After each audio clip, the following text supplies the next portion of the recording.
Troisième et dernière partie de Politicia, votre rendez-vous politique dont le numéro de ce jour est consacré à la Tunisie. Les Tunisiens iront aux urnes le 6 octobre pour élire leur député, le 17 novembre pour élire le prochain président de la République. À quelques mois de ces rendez-vous cruciaux, quels sont les rapports de force politique? Nous avons posé la question à la députée tunisienne Leïla Chetaoui. On l'écoute, on en parle après. Pour les prochaines législatives, ça va être une bataille finalement électorale entre des progressistes et des conservateurs. Sur l'échiquier, qu'est-ce qu'on trouve? On trouve Tahiyatou, ce jeune parti qui vient d'être créé et constitué par bien sûr un certain nombre de députés qui viennent d'horizons multiples, mais qui appartiennent toujours à la famille la famille progressiste. Donc ces députés qui viennent soit de Nidé Tunis, soit de FR, soit du parti Takatel, soit de Jumhouri. Donc en fait d'horizons vraiment multiples qui ont décidé de se mettre ensemble pour finalement aller vers la constitution d'un parti. On y est maintenant, nous sommes à Tahiyatou. Donc quand on voit un tout petit peu les sondages aujourd'hui, Tahiyatou se positionne quand même assez bien puisque c'est le parti pratiquement qui vient en deuxième position, très très collé donc au Parti conservateur Nava. Donc vraisemblablement, je pense que ce qui va se passer, c'est que plus on va se rapprocher des élections législatives, plus les différents partis de la famille progressiste auront intérêt à travailler ensemble. Probablement constitution peut-être de listes communes pour certains partis, probablement une alliance qui se fera aussi après les élections et suivant la masse et le nombre de députés dans chaque groupe parlementaire. Madame Benarsène, vous avez évoqué dans la deuxième partie de notre émission des enjeux qui sont tout à fait importants. Comment résister à la puissance de l'argent et surtout aux ennemis de la révolution tunisienne? On le sait, deux rendez-vous importants vous attendent, le 6 octobre pour les législatives et le 17 novembre pour la présidentielle. Ça va se jouer sur quoi précisément? Moi, je pense que ça va se jouer sur les projets, sur les visions. Ils vont tous, on a une certaine identification partisane en Tunisie, on ne peut pas la nier. Certes, on parle aujourd'hui d'un clivage entre deux partis politiques. Mais moi, aujourd'hui, je représente un parti politique. Oui, bien sûr. Je représente El Bedil Tounsi. L'initiative. Je parle de patrie, je parle de vision, je parle de projet. Et aujourd'hui, je pense que c'est ça la question qui se pose aujourd'hui. On veut des projets, on ne veut plus de promesses. C'est ce qu'on a vu lors des dernières élections en 2014. Il y a des gens qui se présentent pour un parti politique. Après, il y a eu des alliances, des compromis. Ils vont changer ils vont aller vers d'autres partis politiques. Il n'y a pas de fidélité, il n'y a pas de vision, il n'y a pas de projet, il n'y a pas de feuille de route. Par rapport aux enjeux que vous aviez évoqués, notamment la question du modèle économique, d'orientation économique pour s'attaquer aux vrais défis que sont le chômage de masse, l'endettement, etc. Qui sont les acteurs de la scène politique tunisienne aujourd'hui qui sont à même et qui, de par le passé, ont fait la preuve et qui sont à même de porter justement de façon plus significative ces projets? C'est la famille démocratique centriste qui doit parler de ça et qui doit prendre le lead par rapport à ça. On a un réel problème de déficit énergétique, on n'en parle pas. On ne parle pas de question de l'environnement, monsieur. On ne parle pas aussi du secteur informel. On ne parle pas de l'apport des Tunisiens résidant à l'étranger. Oui. Qu'est-ce qu'ils rapportent à l'économie? La désindustrialisation également. Voilà, l'économie tunisienne. C'est ça les questions que nous devons traiter. Aujourd'hui, on ne peut plus parler de questions d'identité. Aujourd'hui, on ne peut plus parler de questions d'ex-régime, d'ex-régime, de nostalgie, etc. C'est ça notre problème aujourd'hui. Aujourd'hui, on a un dinar tunisien qui est très faible. On n'a pas de projet. On veut des compétences aujourd'hui. Je pense qu'on a des compétences et qu'il faut l'exploiter et qu'il faut travailler avec ces gens-là. Même s'il y en a beaucoup qui sont partis, hélas, de compétences. Mais il en reste encore. Il en reste encore. Monsieur Bagaoui, Leïla Chetaoui nous dit que ça va se jouer entre les deux grands partis, Nida Sounès et Nada. les législatives qui viennent essentiellement, enfin, les partis classiques, dit-elle. C'est vrai que ces deux formations politiques, de façon sensible, monopolisent aujourd'hui le jeu politique tunisien? Moi, je constate apparemment que la France, qui est le premier partenaire économique de la Tunisie, oui. L'échange commercial s'élève à plus que 75% entre les deux pays. Je constate que la France, lorsqu'elle a invité le président du parti, le premier parti d'Ennahda, la semaine dernière, et qu'il a apparemment eu des rencontres à l'Élysée et aussi au ministère des Affaires étrangères, il était accueilli en tant qu'homme d'État. Je suppose que la France anticipe les élections législatives et présidentielles d'ici la fin de l'année. Elle voulait donner un message que la France est prête pour la première fois. C'est comme ça que vous interprétez? Oui, c'est mon analyse personnelle. La France elle est en train d'exprimer un message envers les Tunisiens, de dire que la France, c'est une première aussi, qu'elle va traiter avec le parti, qu'elle suppose qu'elle va gagner les élections. Entre guillemets, on sait que la France elle avait des réticences par rapport aux partis à base islamique. C'est ça. Voilà. Et ça ne vous étonne pas? Exactement. La France, elle devient plus pragmatique, plus réaliste, oui. Comme les Américains. Les Américains, c'est le business qui compte. Oui. Et la France, elle est en train de changer un petit peu de sa politique. Et quelle est la tendance à l'interne de la Tunisie? La tendance, comme elle a exprimé Leïla, oui. La députée, c'est il y a une convergence vers deux grands partis, mais vous savez, d'ici les élections, il reste encore un parcours. Oui. C'est vrai qu'il y a beaucoup de députés qui quittent Nida Tounes pour mais le nouveau parti oui. De l'actuel chef du gouvernement, en l'occurrence Youssef Chahd, c'est un nouveau parti composé de différentes orientations aussi, il faut le dire. C'était la même expérience que Nida Tounes lorsqu'il s'est désintégré. Complètement.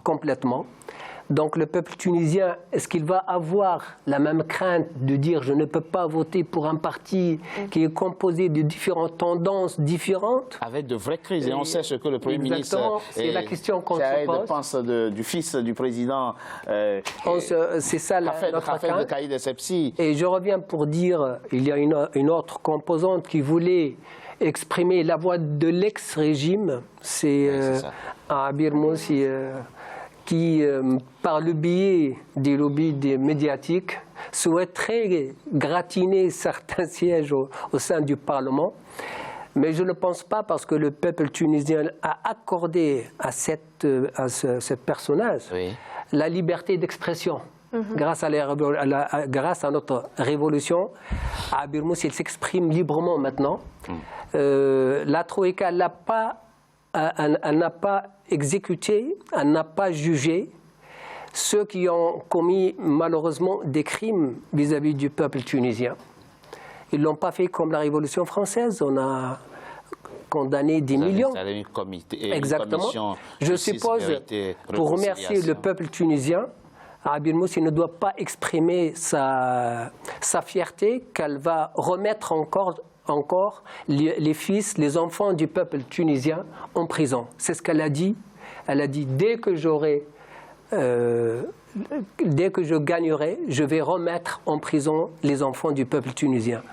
Donc, je suppose les cartésiens, les sages des dirigeants tunisiens, même je peux intégrer l'actuel président Béji Caïd Sebsi qui a fait aussi un bon travail, je suppose. Après tout, exactement. Il a accompagné cette transition, malgré la pression de la communauté internationale d'exclure certains partis qui ne sont pas cohérents avec exactement la communauté internationale. Et malgré les turbulences internes. Exactement. De Nida Tounes. Donc je suppose qu'on se dirige vers une stabilité politique qui va générer exactement une stabilité économique. C'est ça l'enjeu de la prochaine présidentielle. C'est ça l'enjeu des élections, des prochaines élections. Oui. C'est une stabilité, parce qu'on a une stabilité maintenant sécuritaire. Oui. on a une stabilité relative politique. On n'est plus dans une polarisation. Ça y est, maintenant, pratiquement tous les partenaires politiques sont autour d'une table qui négocie tous les projets de la Tunisie. Maintenant, ce qui manque pour la Tunisie, exactement une vision futuriste pour l'économie tunisienne, et ça va venir après les élections. Ouais. Monsieur Djoudi, tout ça vous inspire quoi? Vous êtes aujourd'hui à un croisement de chemin, pour ainsi dire. La Tunisie est aujourd'hui à une étape de son évolution, de son histoire, où les choix qui vont être faits dans les mois qui viennent, dans les années qui viennent, vont être décisifs et pour l'Algérie que vous avez, l'Algérie de demain que vous avez envie de construire. Qu'est-ce que ça vous inspire, cette capacité à réaliser quand même un consensus avec un peuple pacifique qui attend derrière et qui laisse le champ libre aux acteurs politiques aujourd'hui de construire les projets de... C'est deux expériences différentes. Moi, plutôt, si je m'exprime par rapport à l'expérience tunisienne, donc d'abord, c'est une jeune démocratie. On ne peut pas trop attendre... De la jeune voilà. démocratie de 7 ans, je déplore l'effritement de la classe politique tunisienne. Là, vraiment, je déplore la mauvaise gestion interne de Beji Qaïd, parce que si on ne reconnaît pas qu'il a échoué d'unir les Tunisiens autour d'un minimum, après 5 ans de pouvoir, il a voulu imposer son fils comme héritier. À l'intérieur du parti, donc c'est vrai que c'est son fils qui a osé la triste, c'est à l'image de... Ça vous rappelle les anciens schémas? Ça me rappelle Bouteflika, ça me rappelle Moubarak, voilà, donc tout simplement. Donc, je déplore cet effritement et progressiste que je suis triste que Nahda est le seul acteur aujourd'hui le plus structuré, qui a une base qui est pratiquement sûre et acquise, contrairement aux partis progressistes, démocrates, qui n'arrivent pas à se mettre d'accord autour d'un minimum. Vous pensez que, comme le disait M. Bargaoui, Ennahda est aujourd'hui le parti de la situation? Nahda est une mosaïque de personnalités venues de différents horizons. Ils sont ni de gauche, ni de droite, ni de centre, c'est bâtardisé, c'est un truc c'est un cocktail, une mosaïque. Moi, j'étais heureux de voir cette mosaïque autour d'un... Mais finalement, 5 ans après, ils n'ont pas réussi à garder cette cohésion et à aller vers un projet commun, vers un minimum. Ce qui va donner... Ils ont plus de cohésion aujourd'hui que Dida Tourès. Voici ce que dit le Premier ministre Youssef Chahed. Nous étions le 29 mai. Le 29 mai 2018 de Hafed Qaïd Essebsi. Il dit les dirigeants de Nida Tounes et à leur tête Hafed Qaïd Essebsi ont détruit le parti. Ben oui, parce que ce qu'on vit aujourd'hui en Tunisie, c'est une cohabitation. C'est comme Jacques Chirac et Lionel Jospin. Aujourd'hui en Tunisie, on vit, les Tunisiens vivent une cohabitation entre un ministre qui ne s'entend pas du tout avec le président. Au contraire, ils sont allés vers des guéguerres, à chercher des majorités à l'intérieur du Parlement. Donc ce n'est pas des majorités à base solide, mais c'est des trucs conjoncturels qui vont s'évaporer. Nous l'avons dit, des jeunes Tunisiens s'en vont. Il y en a même qui, dans les années passées, sont allés gonfler les rangs de l'État islamique, en Syrie comme ailleurs. Ces jeunes-là, il faut les ramener au pays. Quelle doit être aujourd'hui l'approche à adopter justement pour redonner confiance à vous, redonner confiance à ces jeunes qui bravent la Méditerranée et qui s'en vont? Je pense que c'est des Tunisiens, ils ont le droit de revenir en Tunisie, mais sous des conditions. Il faut travailler sur ces sujets-là. Moi-même, j'ai travaillé sur les femmes terroristes. Donc il faut comprendre ce phénomène. Il faut pointer le doigt sur les problèmes, sur le pourquoi du comment. Et il faut une réelle réforme du système sécuritaire. C'est ce que je pense. Et pour vous, quel doit être l'enjeu principal de la prochaine présidentielle, celle prévue le 17 novembre 2019 dans votre pays, la Tunisie? J'ai parlé de projet, oui. J'ai parlé de vision. Je suis jeune qui a 27 ans et je fais partie d'un parti politique qui est parti de là en fait. Pour la petite histoire, l'initiative, le parti que je représente, le Badil Tounsi, il est parti d'un think tank. Puis, on a trouvé qu'en fait, il n'y a pas de projet, on ne pense pas à la Tunisie autrement. Technologie, déficit énergétique, etc. On est loin de toutes ces questions-là. On est en train de cogiter ailleurs et on ne pointe pas le doigt sur le problème. Donc, on a formé... Votre parti veut contribuer justement à ramener ces problèmes au centre du débat politique en Tunisie. Le parti politique, donc, il est présidé par M. Mahdi Jama, oui. qui a mené la Tunisie jusqu'aux élections de 2014, donc dans un gouvernement de technocrates. Et aujourd'hui, il a donné confiance au gouvernement élu après les élections de 2014. Oui. Le bilan, il est négatif malheureusement, même si aujourd'hui on parle d'une toute petite croissance économique, mais les Tunisiens...